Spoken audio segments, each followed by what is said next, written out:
My name is Asher Knight. I've always prided myself on being a hard worker, the kind of man who does whatever it takes to provide for his family. But lately, nothing has been going right. Every business venture I try seems to fail, every job I take slips away like sand through my fingers. I remember when I first started out, fresh out of college, bright-eyed and full of ambition.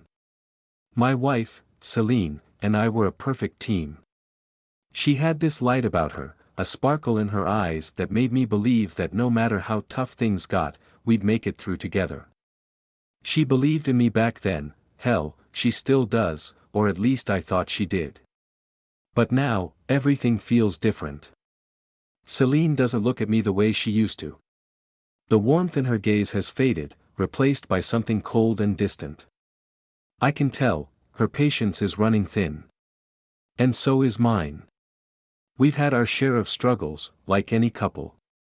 But the pressure from mounting bills, the endless late nights at the office, and the constant fear of failure have begun to eat at us. At first, she understood. She supported me. But over time, that support turned into silence, into long sighs and even longer pauses when we talked. I can feel it, we're slipping apart, and there's nothing I can do to stop it. One night, after yet another failed business deal, I come home late, my shoulders heavy with the weight of disappointment. Celine's asleep, or pretending to be. I can see the faint light of her phone screen shining in the dark. She's probably scrolling through social media, living in a world where everything seems perfect, while I can barely hold mine together. I sit on the edge of the bed, staring at the back of her head, and wonder how it came to this. The man I once was, the man she once loved, feels like a stranger to me now. I feel trapped, suffocated by my own failures. I know she's been trying to be strong for the both of us, but I can't help but think, maybe she's had enough. The next day, I come home early, hoping to surprise Celine. Maybe if I show her I'm trying, if I work harder, do something that makes her see I'm still the man she married, maybe I can bring back what we once had. But when I walk through the door, it's silent. Too silent. I call out to her, but she doesn't answer. Panic begins to rise in my chest as I head to the living room. And then I see it, a letter, neatly placed on the coffee table. My heart stops for a moment. I know what it is before I even pick it up. It's from Celine. Asher, I think you're a good man. I always have. But sometimes, I wonder if you're still the man I fell in love with. This isn't easy for me, but I can't keep pretending anymore. The life we've built feels like it's crumbling around us, and I don't know how much more I can take. I'm going to stay with my sister for a while. I need space. I need to think. I don't want to, but I feel like I'm losing myself in all of this. I need to find me again. I hope you understand. Celine. I read the letter over and over again, my hands trembling. I can't process it. Not like this. Not today. The next few days pass in a blur. I go to work, but my mind isn't there. Every meeting, every call, every email is a blur of noise. All I can think about is Celine's words. I wonder if she's right. Maybe I am losing myself. Maybe the man I used to be, the one who was so full of hope, is gone. I can't see a way out. By the time night falls, I'm back in the empty house. The silence feels suffocating. My thoughts are darker now, and I can't escape them. What's the point? The bills are piling up, the house is empty, and Celine is gone. I know deep down that I've failed her. I've failed us. I sit by the window, staring out at the city lights. Everything seems so distant, so out of reach. I think about my son, Liam. He's only 8, but even he's starting to sense that things are off. He used to come running to me when I got home from work, arms wide open, eyes full of joy. Now, he barely looks at me. I don't blame him. How can I look him in the eye knowing I've failed his mother, and now, him too? The thought hits me like a freight train. Maybe I'm not meant to be a father. Maybe I'm not meant to be anyone's hero. I stand up and walk into the kitchen. The bottle of whiskey on the counter calls to me, a brief escape from the weight of everything. I pick it up, unscrew the cap, and pour myself a drink, trying to drown the thoughts, to numb the pain. It doesn't work, though. It never works. And just when I think I've hit rock bottom, there's a sound from the hallway. A knock at the door. I freeze. It's the last person I expect to see. "Dad, can we talk?" I turn to see Liam standing there, holding a small piece of paper in his hand. His eyes are wide, searching mine for something. Hope. Love. A connection that feels so distant right now. He walks into the room slowly, then hands me the paper. I open it, and it's a letter, written in his childish handwriting. "Dad, I know things are hard right now. But you can't give up. I believe in you. I love you. And I know you can make everything okay again. Please don't give up. I need you." I read those words over and over. I don't know what to say, how to explain that I don't feel like the man he thinks I am. But in that moment, something shifts inside of me. My son, my little boy, believes in me. And for the first time in a long time, I feel a flicker of hope. Maybe I can't fix everything. Maybe I can't undo the past. But I can try. For him. For Celine. And most of all, for myself. As I look at Liam's face, full of hope and love, I know what I have to do. I can't give up. I won't. And so begins my journey. Not to fix the past, but to build something better, something stronger.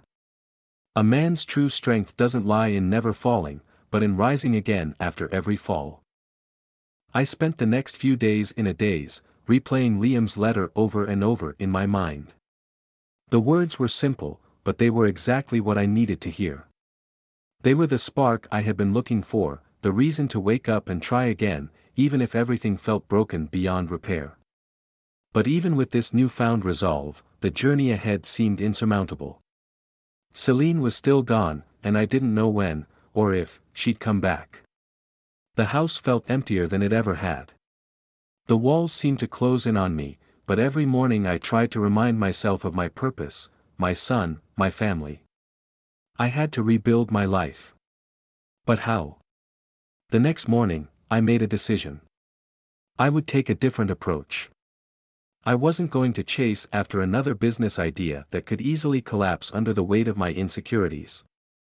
I needed to find something stable, something I could hold on to. I needed a fresh start. I got dressed and drove to the only place I could think of, a local community center that had just posted a hiring sign for a manager position. It wasn't glamorous, but it was steady. It wasn't going to solve all my problems, but it was a place where I could breathe again, a place where I could contribute, a place where maybe, just maybe, I could start healing. When I walked into the community center, I was greeted by Maya, a woman in her early 30s with a kind face and warm eyes. She had a calming presence about her, and I immediately felt at ease. "Hi, I'm Asher Knight," I said, extending my hand. "I'm here about the manager position." Maya smiled and shook my hand. "I'm glad you came in.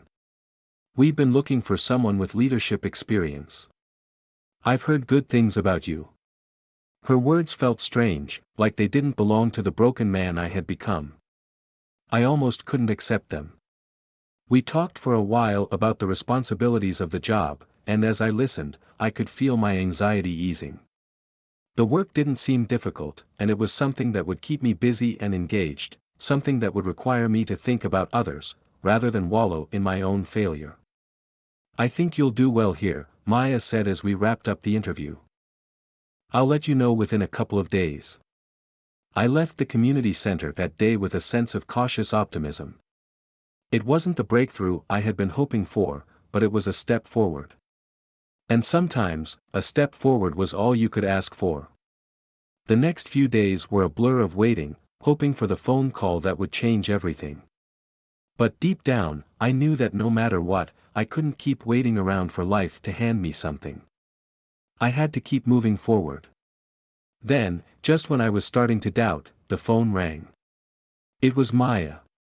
"Asher," she said, her voice warm, "I'm happy to offer you the job. When can you start?" I felt a surge of relief rush through me.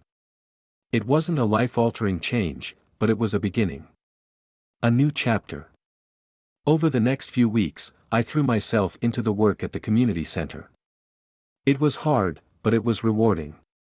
Every task, no matter how small, gave me a sense of purpose.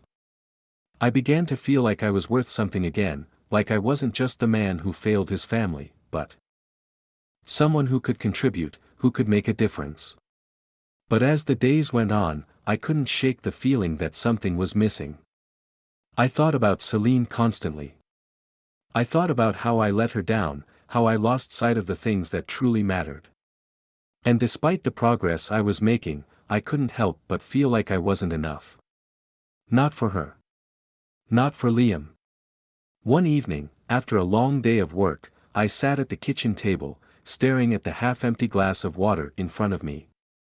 The silence of the house was deafening. My thoughts turned inward, and I found myself spiraling back into the same doubts and fears that had consumed me before. It was then that my phone buzzed on the counter. I glanced at it, and my heart skipped a beat. It was a message from Celine. "Asher, I've been thinking a lot about us.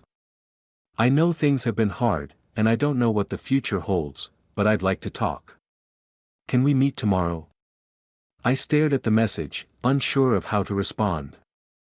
Was this a sign? A chance to fix everything, to explain myself, to show her that I was ready to change? I quickly typed back. "I'd like that. Tomorrow, 3 p.m. at the park." I sent the message before I could overthink it. My heart was racing, but in that moment, I felt something I hadn't felt in a long time: hope. The next day, I met Celine at the park. She was sitting on a bench, her back straight, her posture as regal as ever, but there was a weariness in her eyes. It pained me to see her like that. I sat down beside her, not knowing where to begin. "Celine, I don't even know what to say," I began, my voice low. "I've messed up. I know that. I've failed you. I've failed us." She nodded, but didn't speak at first. We sat in silence for a long time, the sound of birds chirping and children laughing in the background. It was a peaceful scene, but it felt out of place. "I've been so focused on what I thought was important," I continued, "that I lost sight of what really mattered. I didn't put you, or Liam, first. And I'm sorry. I'm not asking for things to go back to the way they were, but I want to rebuild. I want to try." Celine took a deep breath, her eyes softening, but still cautious. "Asher, I've been struggling too. I don't know if things can go back to how they were. But I need to see if you can truly change. I need to see if you're willing to fight for us. For Liam. For yourself." I nodded, my chest tightening. "I am. I'm ready to fight. I can't change the past, but I can fight for the future. I'll show you. I'll prove it." She gave me a small, uncertain smile. "We'll see." And in that moment, I realized that the journey wasn't just about fixing everything overnight, it was about taking it one step at a time. I didn't know what the future held, but for the first time in a long while, I wasn't running away from it. I was facing it, with all its uncertainties and challenges. And that was enough for now. The days that followed felt like a delicate balance between hope and fear. I had a renewed sense of purpose now, but the question that lingered was whether I could truly change, or if it was too late. The conversation with Celine was still fresh in my mind. She wasn't giving up on us just yet, but she wasn't convinced either. And I understood. I had a lot to prove, not just to her, but to myself. At the community center, life moved forward at a steady pace. I threw myself into my work with a level of dedication I hadn't felt in years. Each day felt like a small victory. I was no longer the man trapped in a cycle of failure and disappointment. I was becoming someone who made a difference, who was counted on, someone who could be trusted. But no matter how much progress I made professionally, the empty space in my personal life still haunted me. My relationship with Celine was fragile. Every day, I wondered if today was the day she would tell me it was over for good. At night, I would lie in bed, staring at the ceiling, counting the hours until I would see Liam again. My son was growing up so fast. I was missing so much, and I didn't know how to make up for the time I had lost. I was there physically, but emotionally, I felt distant from him too. I missed the days when he would run to me with open arms, when he needed me so much. Now, he was quieter, more reserved.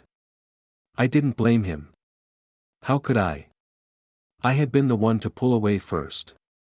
One evening, after a long day at work, I came home to find Liam sitting at the kitchen table. He was scribbling on a piece of paper, his little brow furrowed in concentration. I leaned against the doorframe, watching him for a moment. "What's this?" I asked gently, approaching him. Liam looked up, his expression serious. "It's a picture, Dad. A picture of you, me, and Mom." I smiled, sitting down beside him. "That's a nice picture, buddy." He nodded, then hesitated for a moment. "Dad, are you and Mom going to be okay?"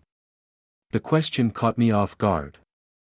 It was a simple question, but the weight of it settled on my chest like a stone.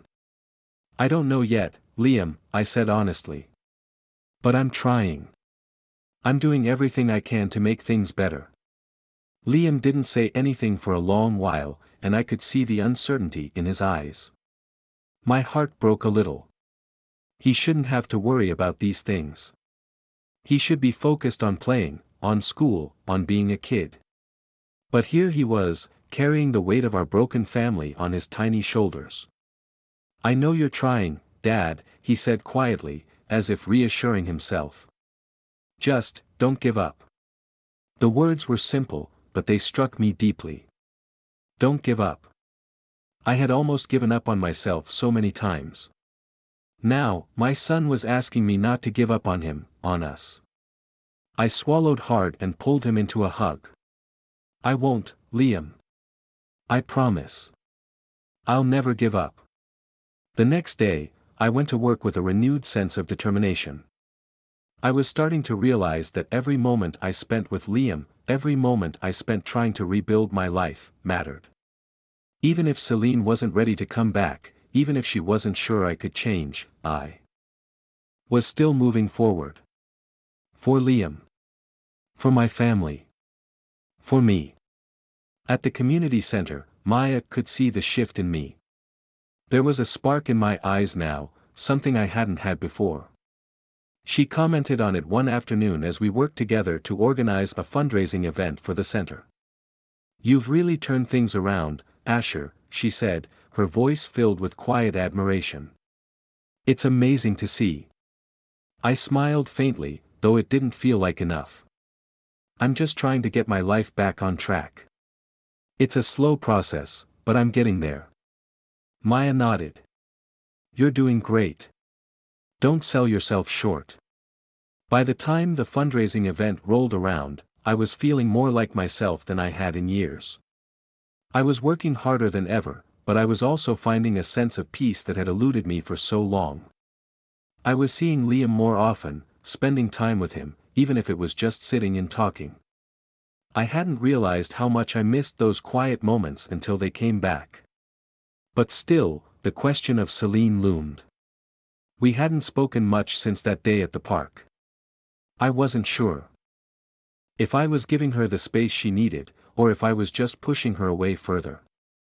I couldn't control what she was feeling, but I could control how I responded. I was doing the right things now. I had to believe that. That night, after the event had ended and the community center was quiet, I received a message from Celine. My heart skipped a beat as I read it. Asher, I've been thinking a lot about everything. I think it's time we talk again. Not at the park this time, but somewhere else. I want to hear what you've been doing, and maybe I want to see if there's still something left for us. I stared at the message for a long time. My hands were shaking, my mind racing with 100 different thoughts. Was this a breakthrough? Or was it just another false hope? But then, I remembered Liam's words, don't give up. And in that moment, I knew. I couldn't back down now. I had to face this, no matter how uncertain the future was. I typed back quickly, I'd love to, Celine. When and where? The message came almost immediately, tomorrow, 2 p.m. At the cafe down the street.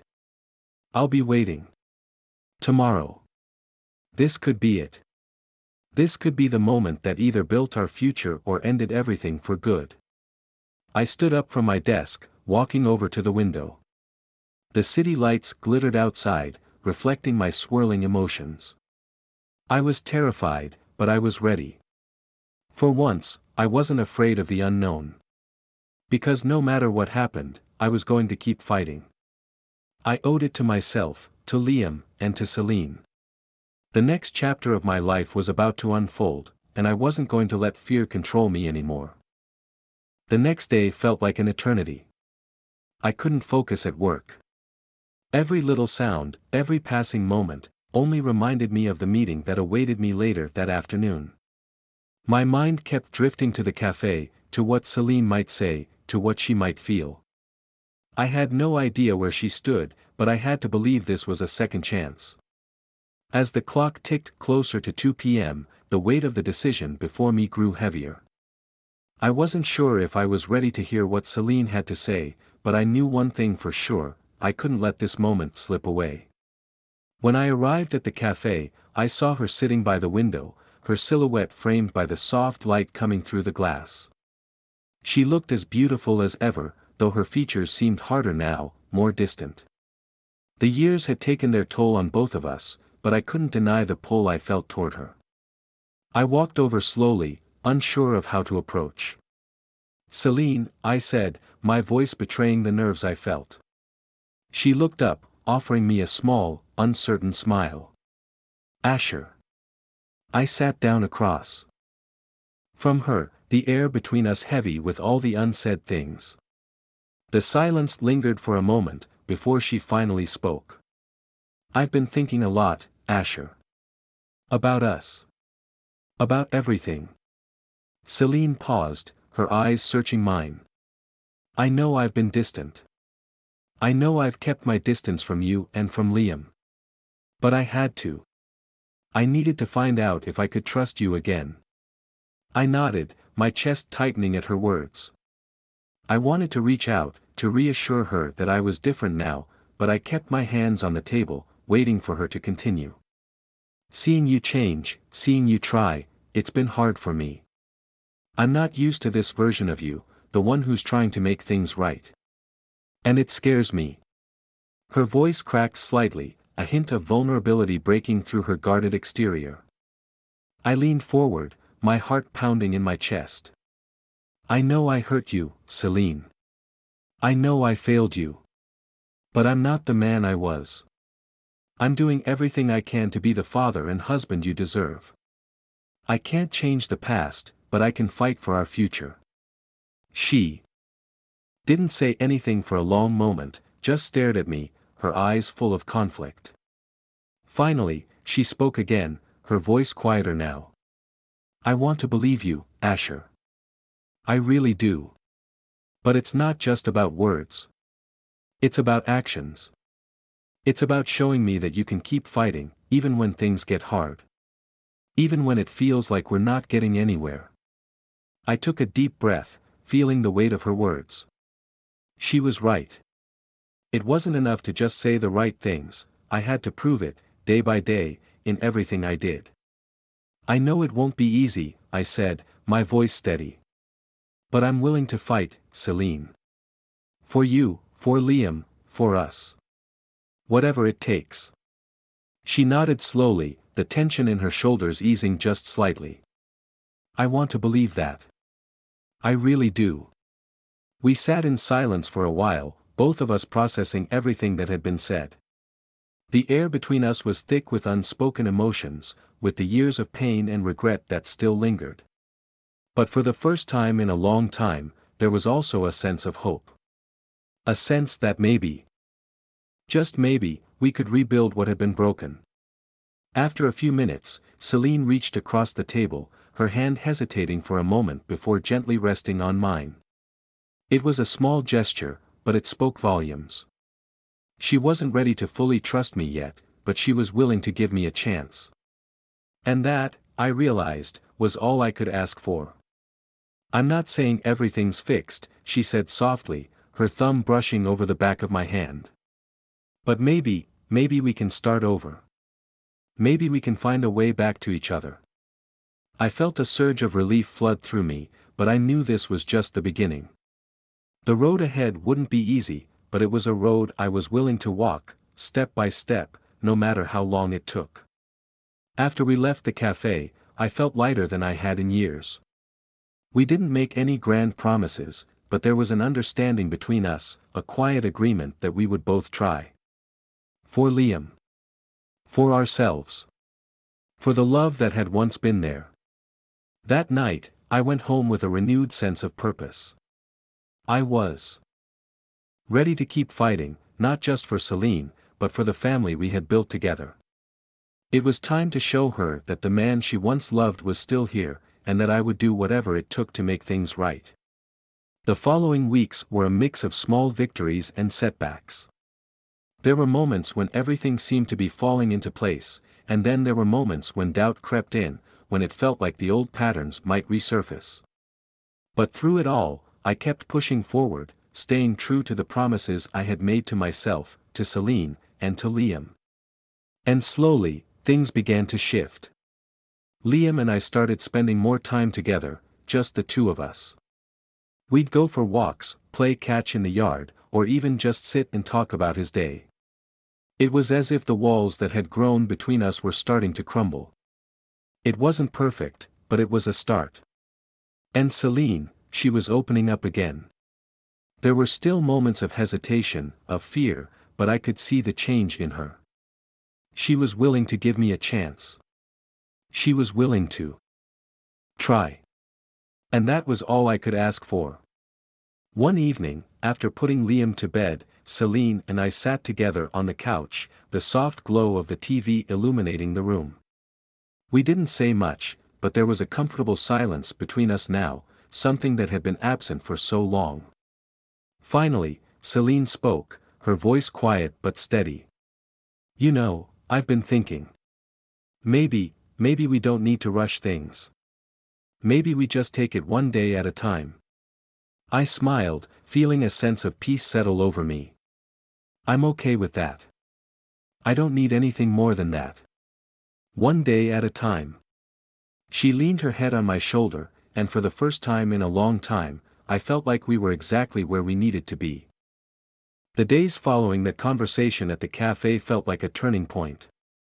The uncertainty was still there, lurking in the background, but there was something different now. A kind of tentative hope that hadn't existed before. We were no longer two people who had given up on each other. We were two people who were trying again, no matter how difficult or uncertain the journey might be. Over the next few weeks, Celine and I found ourselves in a delicate dance of rediscovery. There were moments when the old patterns resurfaced, when the weight of our past mistakes threatened to pull us back into the shadows, but there were also moments of connection, of quiet understanding, of shared laughter and tenderness. For the first time in a long time, I found myself believing that we could make it through this. We were rebuilding, slowly, piece by piece. One evening, as the sun set and the sky was painted in hues of orange and pink, I sat on the porch with Liam, watching him chase after a ball in the yard. His laughter filled the air, pure and unburdened, and for a moment, everything felt right. I turned to Celine, who stood beside me, leaning against the doorframe. She looked at me with a soft, thoughtful expression. He's growing up so fast, she said, her voice quiet, almost wistful. I nodded, feeling a lump form in my throat. I know. I've missed so much of it. She stepped closer, her hand brushing against mine. I could feel the warmth of her touch, and I realized just how much I had missed it. We stood there for a long time, not speaking, just watching our son. The silence between us was comfortable, no longer full of tension or resentment. It was just us. I've been thinking a lot, Celine said finally, her voice hesitant but steady. About everything. About what you said at the cafe. About us. I turned to face her, my heart beating faster. And? She met my gaze, her eyes searching mine for something, some sign that this was real, that we were both truly trying. I think I'm ready to give this a chance, Asher, she said softly, her voice filled with a kind of quiet strength. I'm ready to see if we can make this work. But I need you to know something, this isn't going to be easy. We've both hurt each other. We've both made mistakes. But I want to try. I want us to try. Together. My heart swelled at her words, and for the first time in a long time, I felt like the weight that had been pressing down on me had lifted, just a little. We weren't there yet, but we were on the path. And that was enough. I'll do whatever it takes, Celine, I said, my voice thick with emotion. I'm here, and I'm not going anywhere. We'll take it one day at a time, just like you said. She smiled then, a soft, genuine smile that reached her eyes. It was a smile I hadn't seen in a long time, and in that moment, I knew that we were both ready for this new beginning. Not just as individuals, but as a family. The following months brought their fair share of challenges, but they also brought moments of growth. There were days when the old wounds would flare up, when doubt crept in, but we faced those days together. We learned to communicate more openly, to listen without judgment, and to support each other in ways we hadn't done before. I started taking Liam to school every morning, making sure I was there for the little moments that mattered. I'd help him with his homework, take him to soccer practice, and, when we had the chance, we'd go on little adventures together, just the two of us. Slowly, the distance between us seemed to vanish, and I felt like I was reconnecting with my son in a way I hadn't thought possible. And with Celine, things were getting better, too. We would have long talks in the evenings, after Liam had gone to bed, sharing our hopes and fears for the future. We were no longer just trying to survive, we were trying to thrive. One night, as we sat on the couch together, a rare moment of peace after a long day, I turned to Celine. Do you ever think about the future? I asked, my voice soft. About where we're going? She looked at me, her gaze thoughtful. All the time, she said. I think about it a lot, actually. But I don't want to think too far ahead, you know. I just want to take it one step at a time. I nodded. Yeah. Me too. Celine smiled. And for the first time in a long while, I felt truly at peace. I think we're going to be okay, Asher, she said, her voice filled with quiet confidence. I smiled back at her. I think so, too. And so, we kept moving forward.